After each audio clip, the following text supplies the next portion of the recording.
Praise Lord. നല്ലൊരു പ്രഭാതം ദൈവം നൽകി നമുക്ക് സ്തോത്രം ചെയ്യാം. ഈ രാവിലെ സമയത്ത് ദൈവത്തിൻ്റെ പരിശുദ്ധാത്മാവ് നമുക്ക് നൽകുന്ന ആലോചന യെശയ്യാ പ്രവാചകൻ്റെ പുസ്തകം 42-ാം അധ്യായം 3-ാം വാക്യം. ദി ബുക്ക് ഓഫ് യെശയ്യാ ചാപ്റ്റർ 42 വേഴ്സ് 3. ചതഞ്ഞ ഓട അവൻ ഒടിച്ചു കളയുകയില്ല, പുകയുന്ന തിരി കെടുത്തിക്കളയുകയില്ല, അവൻ സത്യത്തോടെ ന്യായം പ്രസ്താവിക്കും. എന്ന് പറഞ്ഞാൽ തകർന്നു പോകുവാനോ നശിച്ചു പോകുവാനോ കത്തിച്ചാമ്പലാകുവാനോ കർത്താവ് നിന്നെ അനുവദിക്കത്തില്ല. ഈ രാവിലെ സമയത്ത് ഏത് വിധത്തിലുള്ള പ്രതികൂല സാഹചര്യത്തിലാണ് നീ നിൽക്കുന്നത്? കടഭാരമാണോ? നഷ്ടങ്ങളാണോ? ജോലിയില്ലാത്തതാണോ? എല്ലാവരാലും ആമേൻ ഒതുക്കപ്പെട്ട അവസ്ഥയാണോ?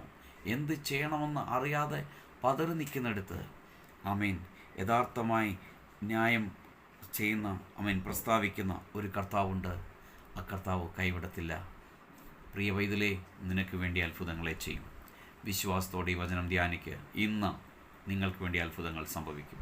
നല്ല പിതാവേ, നന്ദിയോടെ സ്തുതിക്കുന്നു, സ്തോത്രം ചെയ്യുന്നു. ഈ തിരുവചനം പോലെ ഓരോ പ്രിയപ്പെട്ടവരെയും പിതാവിൻ്റെയും പുത്രൻ്റെയും പരിശുദ്ധാത്മാവിൻ്റെയും നാമത്തിൽ അനുഗ്രഹിച്ച് പ്രാർത്ഥിക്കുന്നു. യേശുവിൻ്റെ നാമത്തിൽ പിതാവേ, ആമേൻ.